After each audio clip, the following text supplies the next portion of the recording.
बिस्मिल्लाहिर्रहमानिर्रहीम। I am doctor Shahid Mahmood और आज की इस वीडियो में हम ये देखेंगे कि कैसे मेडिकल साइंस ने फास्टिंग यानी जिसे हम रोज़ा कहते हैं उसको तस्लीम कर लिया और इसकी चार वैरायटीज़, चार इसकी कैटेगरीज या चार किस्में वो कौन कौन सी। और दूसरा, इसके अंदर एक जापानी बायोलॉजिस्ट जो है उसको नोबेल प्राइज़ मिला है फास्टिंग के ऊपर रिसर्च करने पर, तो वो क्या रिसर्च है। और तीसरा, मेडिकल साइंस फास्टिंग के असरात जो है जिस्म पर और अमराज को ख़त्म करने के बारे में, शुगर, मोटापा, दिल के अमराज, बढ़ी हुई चर्बी और इसी तरह दिमाग के ऊपर जो बुरे असरात हैं मेडिसिन के और बुढ़ापे के असरात और हमेशा जवान रहने के लिए फास्टिंग इसको कैसे प्रमोट कर रही है, इस बारे में क्या कह रही है। तो वीडियो शुरू करने से पहले मैं आपसे गुजारिश करूंगा कि आप मेरा चैनल डॉक्टर शाहिद महमूद को सब्सक्राइब कर लें और बेल आइकन को भी दबा लें और इस वीडियो को लाइक और शेयर भी कर लें। तो सबसे पहले चार किस्म की फास्टिंग। जब मेडिकल साइंस में ये देखा गया कि फास्टिंग जो है इसके जिस्म इंसानी पर बहुत अच्छे असरात हैं। आदमी को सिर्फ खाने से ही सेहत नहीं मिलती बल्कि उसको भूखा रहने से भी सेहत मिलती है। तो फास्टिंग में होता यह है कि इसको पहले हम इसके प्रोसीजर को समझ लें कि जब भी हम कोई खुराक खाते हैं तो वो ग्लूकोज के अंदर वो चेंज हो जाती है जिससे हमें एनर्जी मिलनी। तो ये जो ग्लूकोज है ये जितनी वक्ती तौर पर हमें चाहिए वो इस्तेमाल हो जाती है। जो एक्स्ट्रा इससे होती है वो जिगर के अंदर ग्लाइकोजन की शक्ल में या फिर एडिपोज टिश्यू जो है या जो फैट सेल्स हैं, ये मोटापे के सेल, उनके अंदर जाके डिपॉजिट हो जाती है, उसके अंदर जाके जमा हो जाती है, जिगर के अंदर और एडिपोज टिश्यू। तो जिस्म का ये सिस्टम है कि जब भी हम कोई खाना खाते हैं, खुराक खाते हैं, तो वो उसमें जो कार्बोहाइड्रेट्स हैं वो शुगर के अंदर, ग्लूकोज के अंदर चेंज होते हैं, तो फौरन इंसुलिन सिक्रीट होती है। तो जिस्म में इंसुलिन की मिकदार भी बढ़ जाती है और ग्लूकोज की भी मिकदार बढ़ जाती है। अब ये बढ़ी हुई मिकदार इंसुलिन की और ग्लूकोज की हर वक्त ये जिस्म इंसानी के लिए सही नहीं है। तो ये जो जब ये एक्स्ट्रा जो है ग्लूकोज वो जब डिपॉजिट होती है जिगर के अंदर और एडिपोज टिश्यू के अंदर, तो वो कई मसाइल खड़े कर देती है। अब इनसे निजात कैसे हासिल करनी है, ये उस वक्त तक नहीं हो सकता जब तक कि जिस्म एक फास्टिंग की हालत में ना हो जाए, यानी कम से कम 10-12 घंटे की फास्टिंग या रोज़ा। जब ये होगा तो फिर ये जिस्म के अंदर जो खून के अंदर सर्कुलेट कर रही है ग्लूकोज और शुगर वो ख़त्म होगी। तो उसके बाद फिर जिगर में से ग्लाइकोजन वो दोबारा कन्वर्ट होगी ग्लूकोज के अंदर, और इस जब ये कन्वर्शन होगी, जब ये तब्दील होगी ग्लाइकोजन से ग्लूकोज के अंदर, ताकि जिस्म को खुराक के लिए और ताकत के लिए ग्लूकोज मिले, तो उसमें एक रतूबत है कीटोन, वो बनती है। फिर जब जिगर की ग्लाइकोजन स्टोर भी ख़त्म हो जाता है तो फिर एडिपोज टिश्यू जो है उसके अंदर से वो जो फैट है वो भी दोबारा कन्वर्ट होती है ग्लूकोज के अंदर। तो इस प्रोसेस के अंदर कीटोन जो है वो रिलीज होती है और उस कीटोन के अच्छे जो उसके इफ़ेक्ट्स हैं वो खून की नालियों पर भी अच्छे असर हैं, वो डायबिटीज़ जो है शुगर के ऊपर भी अच्छे असरात हैं, फिर उसके असरात जो हैं दिल के ऊपर भी बड़े अच्छे असरात हैं, फिर वो जो कीटोन प्रोडक्शन है वो दिमाग के अंदर जाके वहाँ से यानी सेल्स जो हैं उनके ऊपर असरअंदाज होती है और जो न्यूरॉन्स होते हैं, दिमाग के सेल होते हैं, उनको ताकत देती है, रीजनरेट करती है और उस वहाँ एक रतूबत BDNF उसकी प्रोडक्शन करती है। अब ये जो BDNF प्रोडक्शन है, इसकी प्रोडक्शन से बुढ़ापे के असरात ख़त्म होते हैं। आदमी के अंदर वही जवानी वाली ताकत और वही फुर्ती और वही उसकी तवानाई बहाल होती है। और फिर मिर्गी के ऊपर इसके जो पेशेंट हैं उनके लिए ये दिमाग पर ऐसे असरअंदाज होती है कि उसके लिए भी अच्छे असरात हैं। तो यानी एक चीज़ की प्रोडक्शन से कई जगह इसके अच्छे असरात हैं। अब इन्हीं लाइंस के ऊपर एक जापानी बायोलॉजिस्ट हैं यूशी नोरी, उन्होंने काम किया। उन्होंने ये देखा कि अगर 10-12 घंटे की फास्टिंग हो जाए तो उस फास्टिंग के बाद जिस्म का जो तरीक़ेकार ही बदल जाता है। पहले जो था जिस्म, वो सेल से सेल बन रहे थे, सेल से आगे सेल प्रोडक्शन हो रही थी। लेकिन जैसे ही एक आदमी 10-12 घंटे की फास्टिंग या इससे ज़्यादा वो भूख के अंदर जाता है, जैसे हम रोज़े के अंदर चले जाते हैं, तो जिस्म का सेटअप ही चेंज हो जाता है। उसको कहते हैं ऑटोफेजी।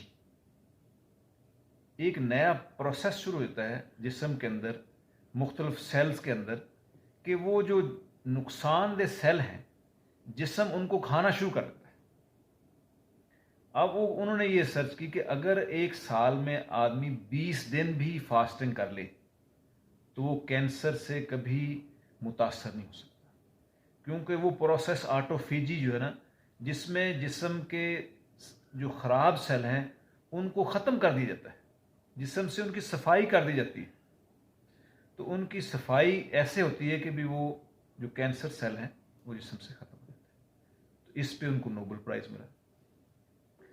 अब तीसरी बात जो है ये है, ये 4 किस्म की फास्टिंग, 4 किस्म का जिसे हम रोज़ा कह सकते हैं, ये साइंसदानों ने इसके ऊपर काम किया है। हार्वर्ड यूनिवर्सिटी के अंदर भी काम हुआ है, मुख्तलिफ दुनिया की यूनिवर्सिटीज़ के अंदर और मेडिकल सेंटर्स के अंदर, और डॉक्टर्स ने और न्यूट्रिशंस जो थे वो उन्होंने काम किया है, मुख्तलिफ ट्रायल्स लिए हैं। तो उन्होंने 4 किस्म के ये वैरायटी और कैटेगरीज हैं। सबसे पहली है 24 आवर फास्टिंग, यानी ब्रेकफास्ट करना है और फिर उसके बाद अगले दिन ही ब्रेकफास्ट करना है, नाश्ता करना है, फिर अगले दिन नाश्ता, या दोपहर का खाना खा लिया फिर अगले दिन दोपहर का खाना ही खाना है। दरमियान में कोई ऐसी चीज़ नहीं खानी जिससे आपके ग्लूकोज के लेवल बढ़ सके। लेकिन ये आम तौर पे लोग, है तो बेनिफिशियल बहुत, लेकिन इस पे आम लोग इस पे अमल नहीं कर सकते, मुश्किल हो जाता है। तो दूसरा उन्होंने फिर और दूसरा तरीका देखा, वो है अल्टरनेटिव डे।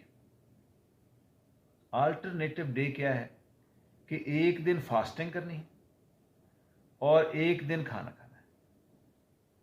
एक दिन फास्टिंग, एक दिन खाना। अब जो फास्टिंग करनी है उसमें आगे 3 वैरायटी हैं फास्टिंग की। एक है 16 आवर फास्टिंग और 8 आवर ईटिंग। 16 घंटे रोज़ा है या फाका है या भूखा रहना है और 8 घंटे खाना है। दूसरा है 18-6, 18 घंटे भूखा रहना है या रोज़ा रखना है या फास्टिंग करनी है और 6 घंटे खाना खाना है। और तीसरा है 20-4, 20 घंटे का रोज़ा, फाका या फास्टिंग और 4 घंटे का खाना। तो इसमें भी उन्होंने देखा कि ये जो 16-8 है ये ज़्यादा मौसर है और ज़्यादा लोग इस पे काम कर सकते हैं। तो 16 घंटे का रोज़ा, फास्टिंग और फाका, और फिर उसके बाद 8 घंटे का खाना। अब इसमें उन्होंने ये देखा कि ये आप जिस तरह का मर्जी खाएं, लेकिन ये है कि भी इतने जो फाका जब करना है तो उसमें फिर वही जो वो जिगर की ग्लाइकोजन और एडिपोज टिश्यू की फैट, वो जब बर्न होगी, वो जब जलेगी, और वो जब उसका मेटाबोलाइज होगी, मेटाबोलाइज के होने के बाद जब उससे ग्लूकोज बनेगी और वहाँ से कीटोन रिलीज होगी, तो वो जिस्म के लिए बहुत ही फायदेमंद है। तो ये तीसरी किस्म है जो डेली की है कि 16, 8, 18, 6 या 20 and 4। अब चौथी जो किस्म है वो है 5-2। अब ये तीसरी किस्म, जैसे अल्हम्दुलिल्लाह हम रोज़ा रखते हैं, आजकल 16 घंटे का 15 घंटे का रोज़ा है, तो यानी उनको तो इस बारे में समझ ही नहीं थी कि मुसलमान तो हर साल रोज़ा रखते हैं और अल्लाह ताला इसी के वजह से उनको सेहत अता फरमाते हैं। वो तो अपनी रिसर्च करते रहे। अब दूसरी जो चौथी किस्म है फास्टिंग की, वो है 5-2। 5-2 क्या है कि एक दिन रोज़ा रखना है, फास्टिंग करनी है, भूखा रहना है, और 2 दिन खाना खाना है। फिर उसके बाद 3 दिन फास्टिंग करनी है, और फिर 3 दिन फिर खाना खाना है और 1 दिन फास्टिंग करनी है। तो ये एक हफ्ते के अंदर 2 दिन फास्टिंग हो गए और 5 दिन खाना। इससे कहते हैं 5-2 प्रोपोर्शन, यानी 5 और 2 की निस्बत। 5 दिन खाना, 2 दिन फास्टिंग और रोज़ा।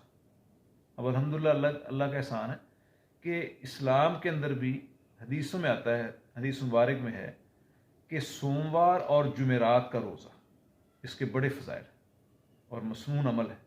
और जो लोग अक्सर अरबों में जाएं तो वो तो बहुत अहतमाम करते हैं कि 2 दिन रोज़ा, यानी इस्लाम के अंदर वो जो अब इस वक्त इंग्लैंड वाले यूनिवर्सिटीज़ वाले अब जो रिसर्च कर रहे हैं, अमेरिका के अंदर रिसर्च हो रही है 5-2 के ऊपर, और लोग बड़ा इसको दावे कर रहे हैं, देखो हमने क्या कैसी चीज़ ईजाद कर ली।